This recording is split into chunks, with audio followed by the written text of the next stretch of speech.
This is the weekly business news in English on TV3. I am Nugzaru Khadze. How do you do? Last week turned out to be extremely tough for the Ukrainian people. These days will go down as the bloodiest days of civil confrontation in the modern history of Ukraine. In the wake of several month-long protest rallies, President of Ukraine, Viktor Yanukovych, decided to rid the Euromaidan in the center of Kiev of protesters and restore peace in the city. He ordered special task force units to act on his orders.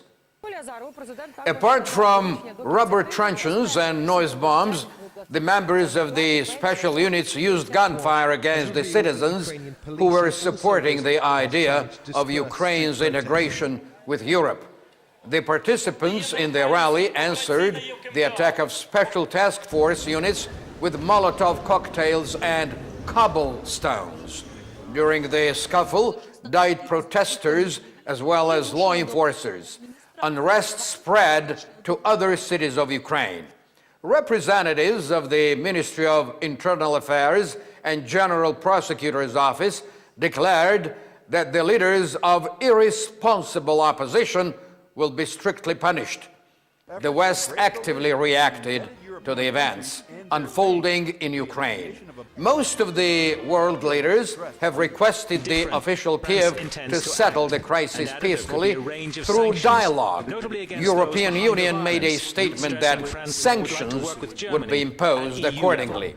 One of the first to react to the events in Kiev was Frank-Walter Steinmeier from the Ministry of Foreign Affairs of Germany. Such developments will lead the country to splitting into two parts. Bloodshed cannot settle this problem. It is high time to begin dialogue with the opposition to bring the country out of the crisis peacefully, Steinmeier declared. Opinions of Europe and the United States of America coincide. They condemn bloodshed and call on the confronting sides to come to an agreement. They believe that the authorities are responsible for the deterioration of the situation. Meanwhile, Russia has a different opinion. As always, Vladimir Putin placed responsibility on extremists and blamed the West for supporting them. Russian Minister of Foreign Affairs Sergei Lavrov made a menacing statement. He did not rule out using of Russian influence to settle the problem in Ukraine. President Putin emphasized that the Russian army and navy have to be ready for any development of events to defend Russia and its citizens in Ukraine. On its part, Georgia actively responded to the events in Ukraine. Statements of Georgian President, Prime Minister, Parliament, Ministry of Foreign Affairs, and Patriarchy were disseminated countrywide. We condemn the fact of using force and are utterly disturbed by the tragic developments in Kiev, which resulted in human toll. We express condolences to the families of perished and injured persons, among them to the families of the dead Georgian citizens.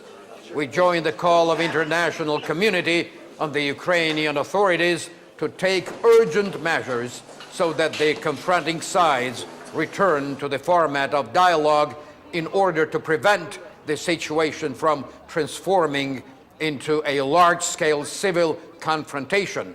Read the appeals. Rallies in support of the Ukrainian people are taking place in Tbilisi and other cities of Georgia.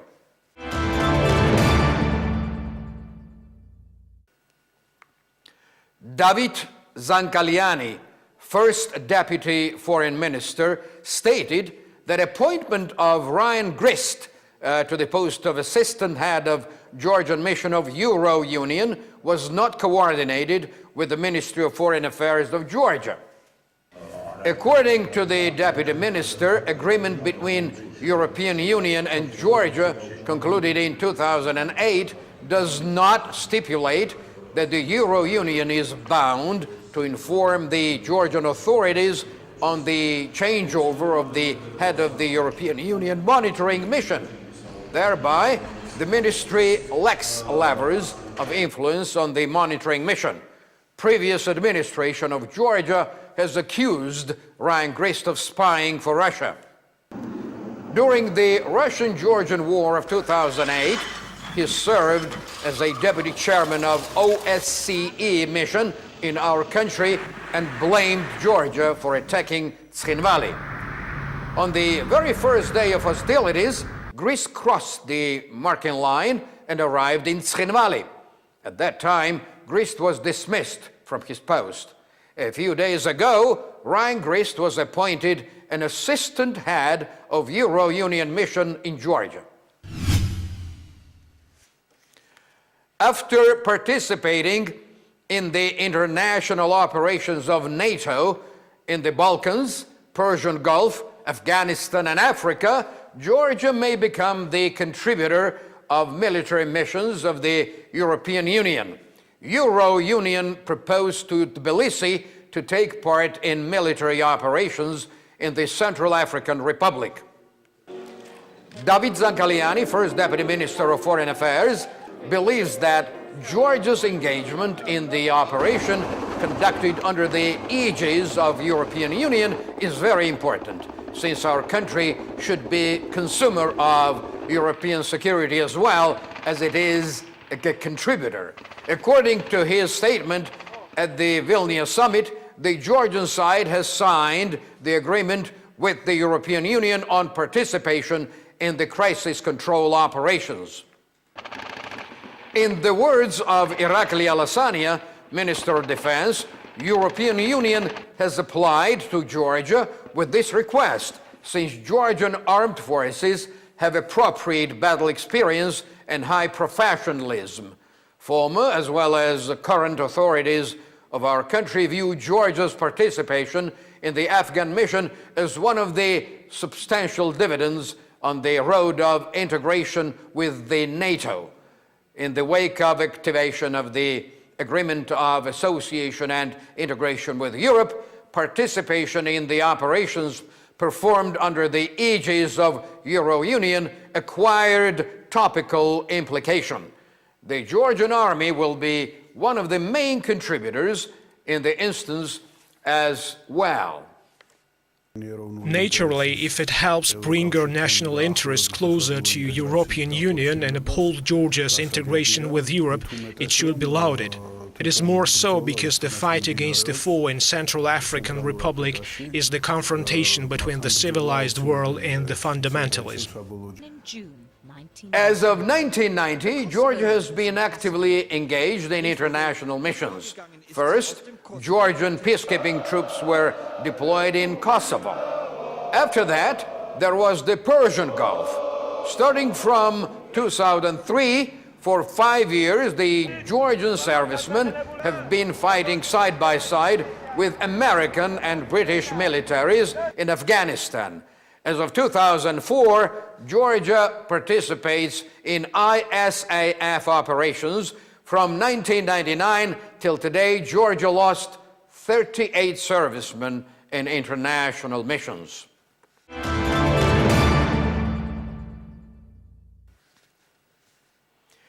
For years, almost all political forces used to touch upon the topic of decriminalization of economic crimes. Several months ago, members of the National Movement Party raised the issue and suggested to enact it. At present, this issue is included in the long-term strategy of 4 countries' development.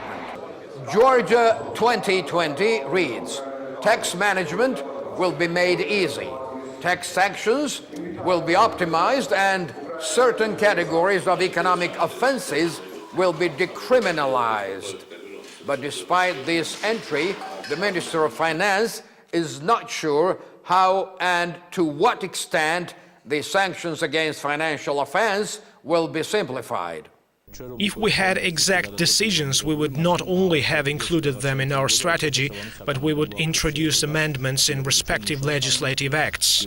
We are working with businessmen in this sphere in order to improve the economic environment countrywide.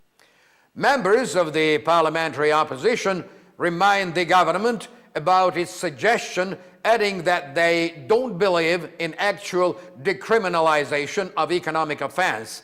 At the same time, the private sector assessed the likely appeasing of sanctions against financial crime differently. Some of the representatives of private sector think that the decision is opportune, while others argue that in case of appeasing the sanctions, honest taxpayers will find themselves in unequal conditions. Business associations functioning in Georgia came up with an initiative to set up working groups together with the representatives of executive and legislative powers. To this end, 7 associations signed a joint memorandum. The associations propose to the government to refine tax legislation, reform the investigation service, and improve the Council of Dispute Settlement.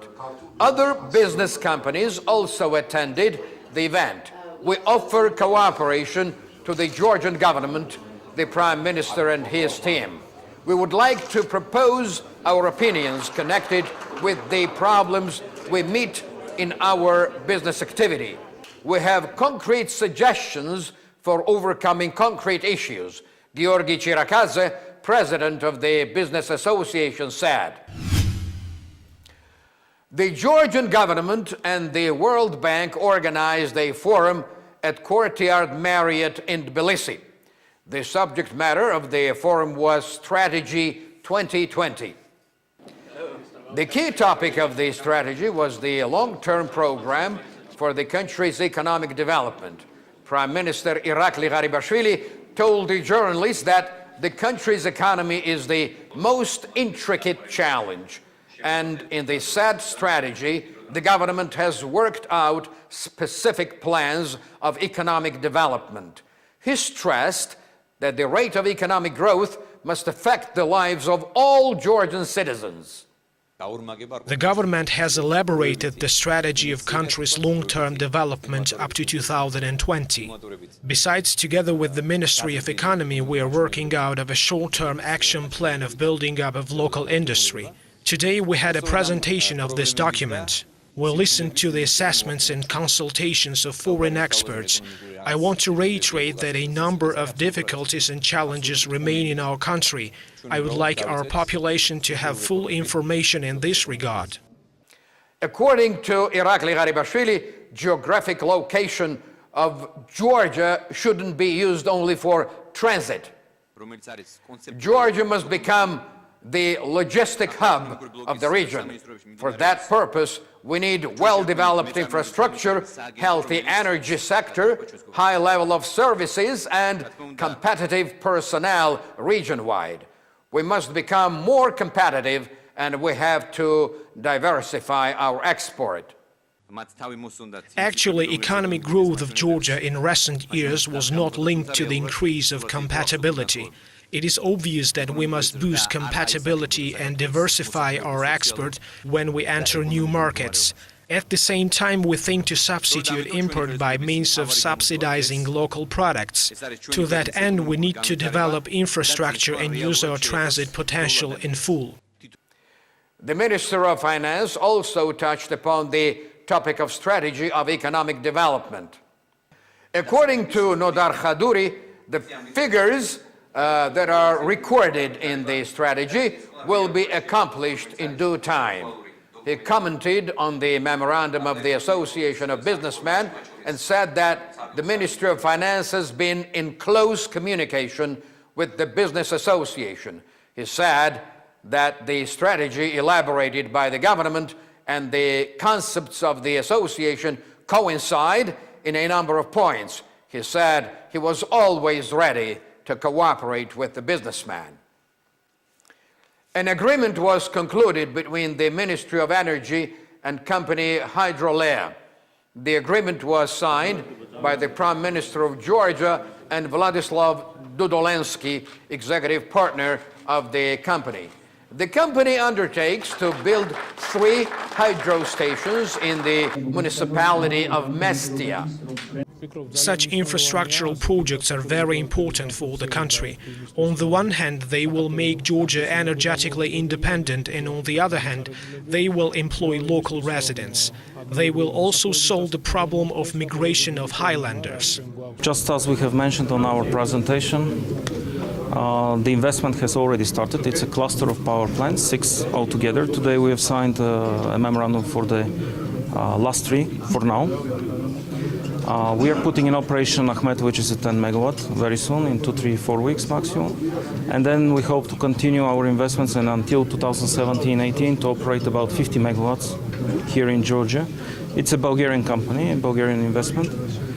And we're just targeting to be present in Georgian market, hydro market. Company Hydrolea has invested in Georgia over $12 million. In the Katsanisi village of the Gardabani municipality, the Sabudara Limited set up a new incubator and chicken food producing enterprise. The enterprise was financed within the framework of preferential agrarian credit of the Ministry of Agriculture. Sabudara Limited received the credit of $535,000. Thanks to the credit, the company completed the building of the new incubator and chicken food enterprise in the Katsanisi village. It started to process cereal and produce the bird seed. At present, about 60 locals are employed at the enterprise. Sabudara estimates that its end product will meet the demand of local market. Besides, the enterprise intends to export its production as well. Kutaisi hosted the group of Ukrainian businessmen. The businessman from the Vinnytsia province met with Zaza Meparishvili, governor of the Imereti region, and other local officials. The guest expressed interest in the investment environment of Georgia. Hothouse and gardening sectors, meat processing, farming industry, and distribution proved to be in the spotlight of the interest of the leaders of 7 major multi-profile Ukrainian enterprises. In the words of Zaza Meparishvili, the guests said that they would like to construct in the Imereti region, namely in Kutaisi, an enterprise for storing agricultural products. With the aim of attracting tourists in Georgia, the National Tourist Administration presented a new slogan, Georgia, Country of Life. In order to bring out the tourist potential of Georgia in 2014, the administration plans to spend about 9 million lari. I cannot be certain whether Georgia is really a country of life or whether 9 million lari is enough or not for promoting incoming tourism of Georgia. However, our winter resorts are crowded with holiday makers. As per the data of January, it has increased by 16.6% compared to last year.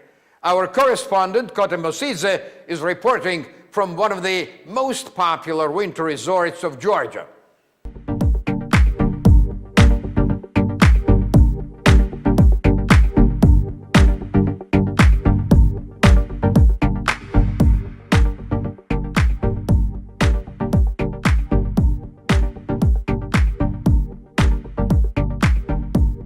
This is one of the most mountainous regions in Georgia and therefore an excellent place for winter resort alongside Gudauri.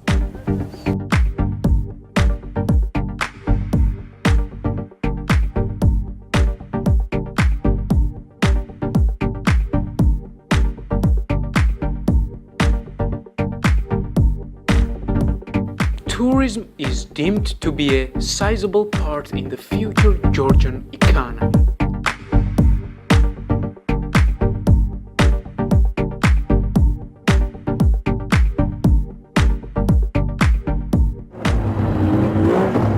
The number of hotels in Bakuriani increases due to an abundance of tourists from all over the world.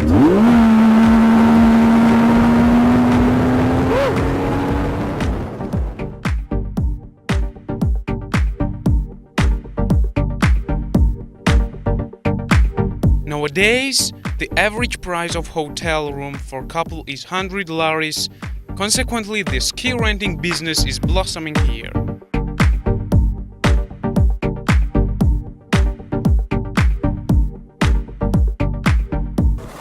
It's not snowing in Bakuriani right now and the sun is shining, but the roads for skiing are nearly perfect.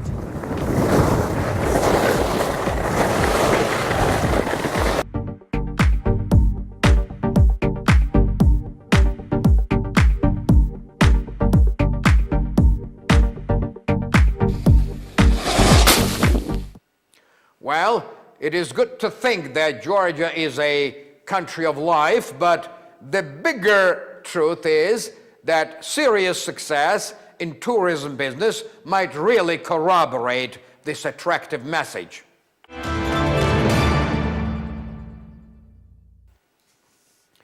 According to amendments to the Code of Administrative Violations of Georgia, which will come into force on March the 1st of 2014, it is banned to wash cars in sea, lake, and river nearer than the radius of 10 meters to the sea or lake shore and riverbank. The offenders will be fined 50 lari. As per the amendments to the code, the terms will be changed for the youths under 18 who have the driving license. They will be fined 100 lari in case he or she works as a driver on the basis of a contract or carries the passengers for personal profit. The driver who does not comply with the request of petrol police to stop the car will have to pay 300 lari. If a person breaches any of these norms 3 times, the violator will be liable to the forfeit a driver's license for the term of 1 year. Levani Zoria, Deputy Minister of Internal Affairs, explained that these amendments are introduced with the aim to harmonize Georgian laws with European norms.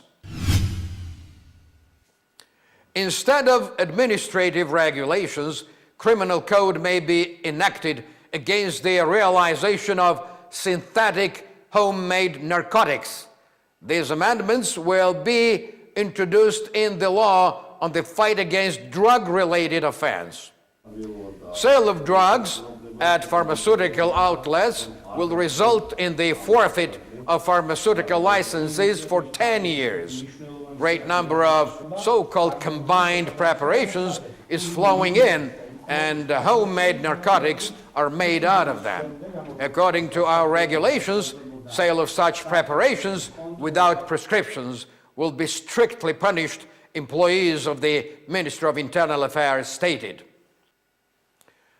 That was our evening edition. Thank you very much for watching the weekly business news in English on TV3. I am Nugzaru Khadze. I'll see you again next Sunday, first at 10:30 a.m. and then at 10:30 p.m. Cheers and have a beautiful weekend now.